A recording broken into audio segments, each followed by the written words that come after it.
Hey there, I'm Douglas from Draftbit. Today, we're diving into the swiper component, a powerful feature in Draftbit that allows you to create engaging slideshows or carousels by swiping through a series of elements like images or text slides.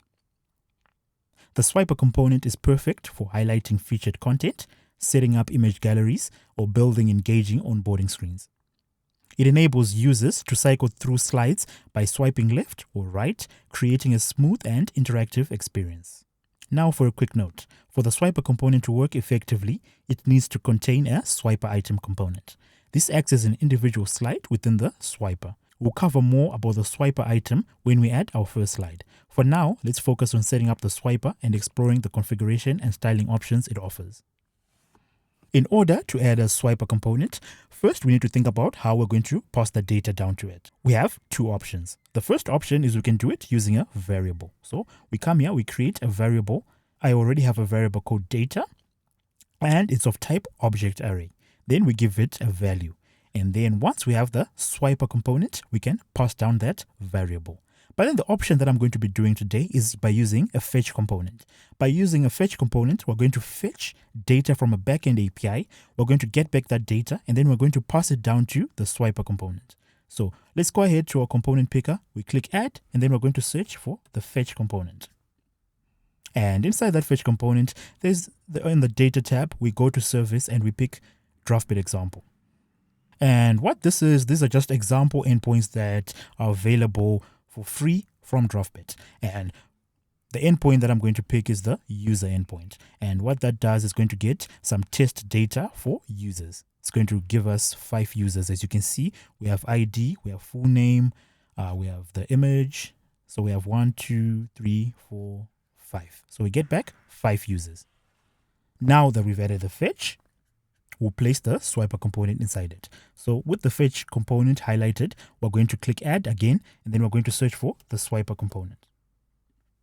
And notice, once the swiper component is added, it automatically creates a swiper item. So what the swiper component does when you pass data to it is it's going to loop through that data, and for each single bit of data that it loops through, it's going to pass it down to the swiper item, and then it's going to display a single instance of that data. So for example, if we had 5 users, like in our case, it's going to loop through those 5 users, and then it's going to bring you back 1 user at a time. So an instance of that user. So it works sort of like a list.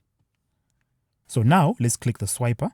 And once we click the swiper, we go to data, and then we go to swiper item data. So this is where you pass that data. Remember, if we had a variable, this is where we would pass it. But we have our fetch data. So we have this data from the fetch component.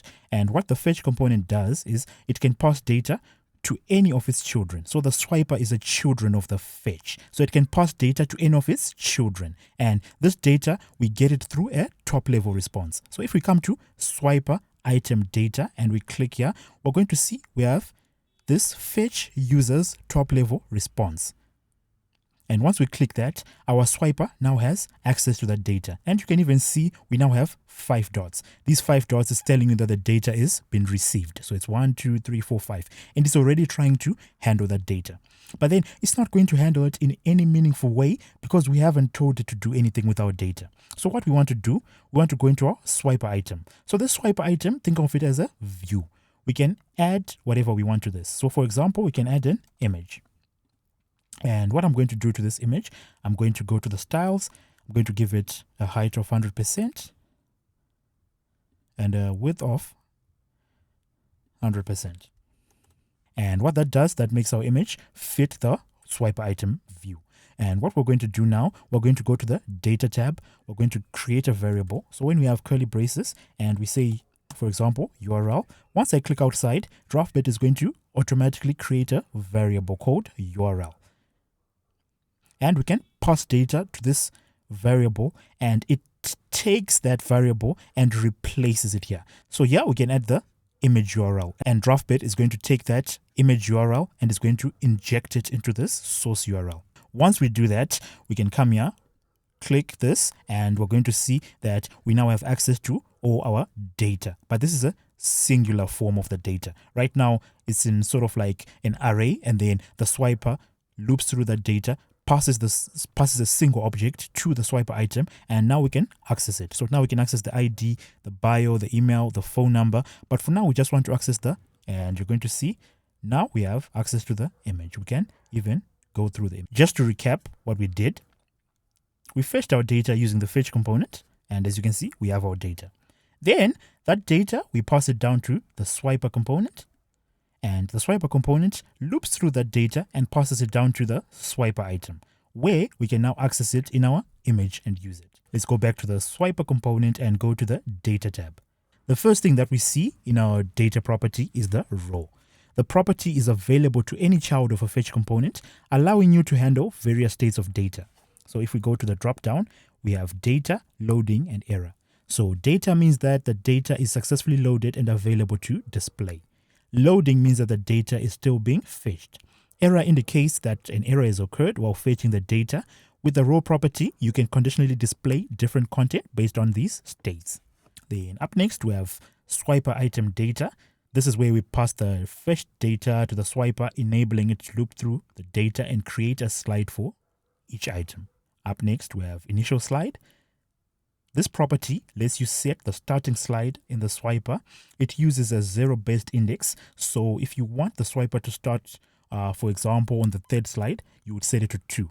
So right now we have 5 items. So if we come here, so this is the first one, second one, third, fourth, fifth.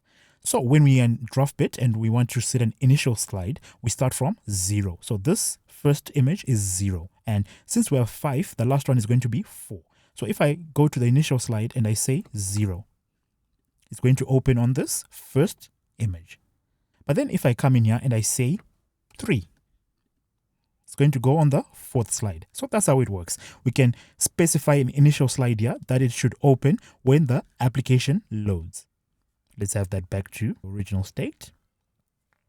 Then we have previous title and next title. These properties, previous title and next title, let you customize the text displayed on the navigation buttons for the swiper's previous and next slides. So if we set this, it then creates, here it's going to create some text that says whatever you specify in the previous, and then whatever you specify in the next is going to be written here. So for example, here let's just say, and then for the next, let's just say next. And as you can see, we have next, and then here we have previous, but then it's not really readable. To change that, we go to styles, and then previous title color, let's have that be red, and then next title color, let's have that be red, and then we'll be able to see it better. Now we can see it better. It's not perfect, but we can see it. And then for the first one, the previous doesn't show because there's no previous on the first one. So the next shows, and also this becomes a clickable button. So we can now click and it goes next. And we can see here, previous, next. Yeah, I know you can't really see it, but let me zoom in a bit.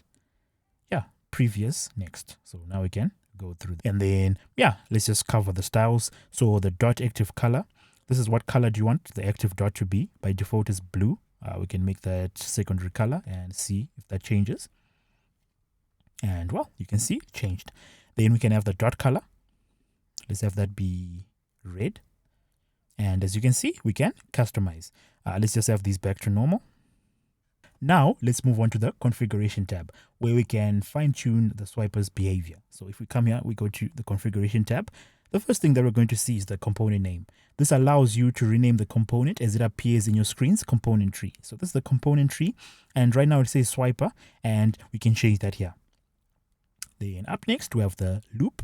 So this enables continuous looping so that the swiper cycles back to the first one after it's reached the end. So right now, if I say next, so we just have 5. So if you can see, the button disappears and I can't swipe back to the beginning. But if I put it on a loop, when I reach the end, it now goes back to the beginning. So it's now looped. And as you can see, next, we go back to the beginning. So that's what loop does. Next up, we have timeout. This sets the delay in seconds between automatic slide transitions. So by default, it's on 0, which disables the autoplay. So, you know, slides, they usually autoplay. If you just go to a site, if you go to an application, a slider is going to be auto-playing through the images. But I think you're probably wondering why wasn't this one doing that? So you come here to config, you go on timeout, and you set that to 2. And once you do that, you're going to notice our slide is going to autoplay. It's going to go automatically through the images.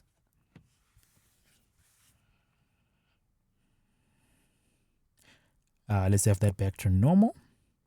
And then we have vertical. By default, the swiper displays content horizontally, enabling vertical changes the orientation, allowing slides to scroll up and down. Yeah, so if we're vertical, our slide now scrolls up and down. Let me change the colors of the dots, or let me just go next, and then you can see on a different image where the dots now are. As you can see on this image, I don't know if it's that clear. Let me zoom in again. As you can see, we now have the dots on the vertical axis, and we can now swipe up and down.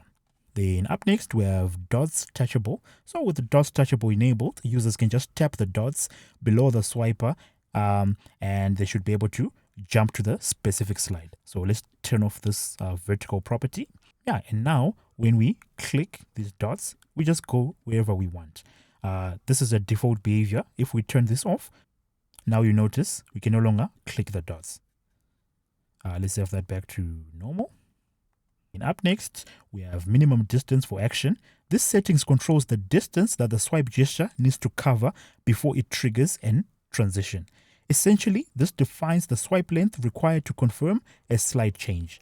So a lower value means that a shorter swipe can trigger a slide change. So if I have a lower value and I just come in here, I don't have to swipe like you see me doing, where I'm swiping the whole thing and then it has to swipe. I'll just come in here and then I'll just do a light swipe and then it swipes. So we can control that behavior there.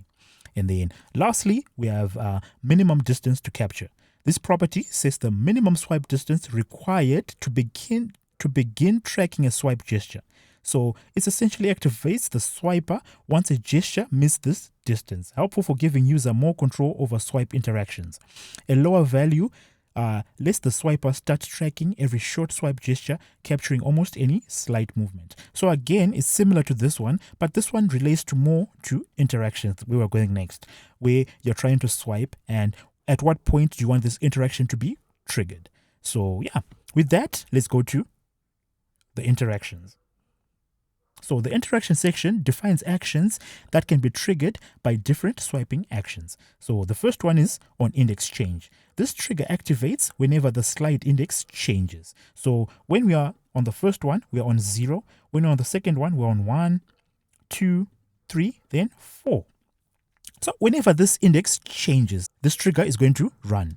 Then up next, we have on swiped next and on swiped previous. So when we click next, the on-swiped next runs. When we click previous, the on-swiped previous runs. And then we just have this general one, which just runs whenever you swipe anyway, right? So to see how these work, we're going to go into each one. Then we're going to have a console log, so we can see when this is running. So we'll say index changed. Then here, we're going to have another one. Then swiped next. Then here, swiped back.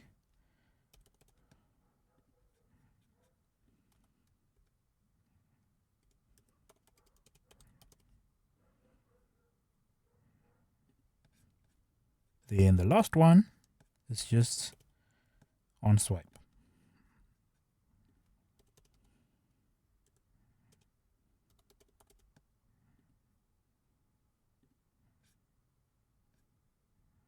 Right, and to test these, let's open the console log and delete everything that's in the console log, and make sure on device preview you're on web preview or any device preview, because it does not work in draft view. First one that I want to run is on swipe.